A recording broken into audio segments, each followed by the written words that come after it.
का गर्ल्स लोग एक और जो ये बीक होता है ना, गुस्सा, आजकल की लड़कियां ना बड़ी बिखिया जाती हैं, ऐसे देखेंगे ऐसे करते हैं, बताइए भगवान अगर कहीं अनचही रह के छोड़ दिया तो दिक्कतें हो जाएगा। तो ऐसा बीख मत किया कीजिए।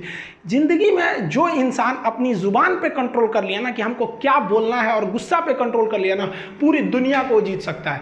कभी भी शब्दों का इस्तेमाल सोच समझ के कीजिए। शब्द का इस्तेमाल भोजन की तरह होता है। जिस तरह से भोजन परोसने से पहले चख लेते हैं, वैसे ही आप लोग भी किसी से बिहेव करने से पहले एक बार उसको चख लिया कीजिए कि ये शब्द मेरे लिए अच्छे हैं कि नहीं। एक बार क्या था कि हम क्लास में पढ़ाते हैं, लड़कियां लेट हो जाती, जो लड़कियां देख रही हैं उनको पता होगा, अगर लड़की गलती से भी क्लास में लेट आई नहीं तो उसको बहुत बोलते थे हम। लेकिन मंडे टू फ्राइडे क्लास रहता था, सैटरडे संडे जो एक्स्ट्रा क्लास रहता था उसमें हम खुद ही 15, 20, 25 मिनट लेट हो जाते थे हम, क्योंकि सैटरडे वाले क्लास 3-4 घंटा चलता था, तो हम भी थोड़ा सा लेट हो जाते थे। कोई लड़की बोलती नहीं थी। एक दिन एक लड़की बोली कि सर बताइए ना, हम लोग 10 मिनट लेट कर देते हैं, 5 मिनट लेट करते हैं तो आप इतना बोलते हैं, आज आप इतना लेट आए हैं, लेकिन क्या करें, आपको तो बोलने वाला कोई है नहीं है। इनडायरेक्टली वो लड़की हमको बोलना ही चाहती थी कि आप क्यों लेट आ रहे हैं। लेकिन जरा सोचिए, अगर वही कहती कि हम लेट आते हैं तो बोलते हैं, आप लेट आएंगे तो कोई नहीं बोलेगा, क्या है, बात तो सेम है। लेकिन इतना बेहतरीन ढंग से बोली ना कि हमको खुद ही रियलाइज़ हो गया। हम कहें कि तू हमको सिखा रही है, हंसी मजाक में ख़त्म हो गया यहाँ चीज़ को। तो ये अगर आपको बोलने का तरीका आ गया ना, तो आप किसी को डांट भी दीजिएगा तो उसको समझ में नहीं आएगा कि जो हमको डांट रहा था, रियली में तो हमको डांटिए रही थी वो, लेकिन कितना घुमा के डांटी। तो गुस्सा पे कंट्रोल कीजिएगा।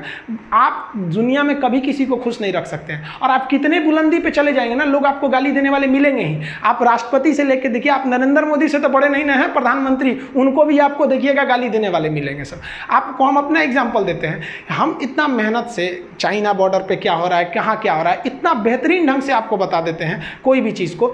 अभी क्या किया, एक लड़का कमेंट किए, देखिए इनका कमेंट देखिए, हम जानबूझ के आपके सामने लाए, लिखे कि साले पैसे की फंडिंग करके तू पाकिस्तान को ट्रांसफ़र करेगा। आप जरा देखिए, ये भाई साहब को मेरे लिए कुछ नहीं पता है।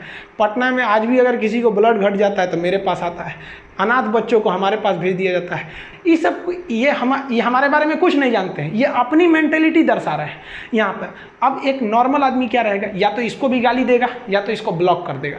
हम ना इसको गाली दिए ना इसे ब्लॉक कर दिए, इनको आराम से जवाब दिए कि भगवान ना करे बट लाइफ में आपको कभी मेरी हेल्प चाहिए हो तो बोलिएगा।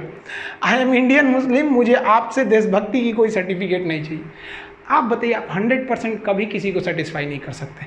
कुछ लोग ऐसे होते हैं जो केवल इसीलिए पैदा हुए हैं कि दूसरे चीज़ में कमियां निकालें। आप ताजमहल घूमने जाइएगा, वहाँ भी ताजमहल की लोग कमियां निकालेंगे, और वो लोग कमी निकालेंगे जिनका खुद का घर कुछ काम का नहीं है, वो लोग उसमें कमी निकाल देते हैं। और इस तरह के घटिया लोग 1 से 2% हैं, बाकी 98% लोग अच्छे हैं। लेकिन समस्या क्या है कि वो 98% लोग शांति से रहते हैं, और यही जो खचरई करते हैं, ये दिख जाते हैं तो हमें लगता है पूरी समाज खराब है। नहीं बाबू, ऐसे लोग केवल 2% है, और इन्हें कोई नहीं ठीक कर सकता है। ये लोग कभी नहीं सुधरेंगे। तो ये हम हर जगह मिलेंगे, गांव में मिलेंगे, शहर में भी मिलेंगे, हर रिलीजन्स में ऐसे मिलेंगे। तो आपको ना बात करने का तहजीब होना चाहिए। जिस दिन आपको अपनी बुराई सहने की आदत हो जाए, आपको तकलीफ सुनने की आदत हो जाए, जिस दिन आपको कोई गाली दे और आपको गुस्सा ना आ जाए, याद रखिएगा उस दिन आप बड़े हो गए हैं।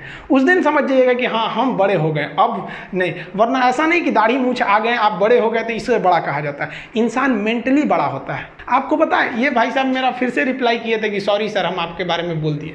लेकिन अगर हम इसे गाली देते तो ये फिर पलट के गाली देता, क्योंकि शुरुआत में ही गाली ये दिया हुआ था। तो सत्य और अहिंसा का मार्ग आज भी जिंदा है, केवल अपनी जुबान पे आप कंट्रोल रखें।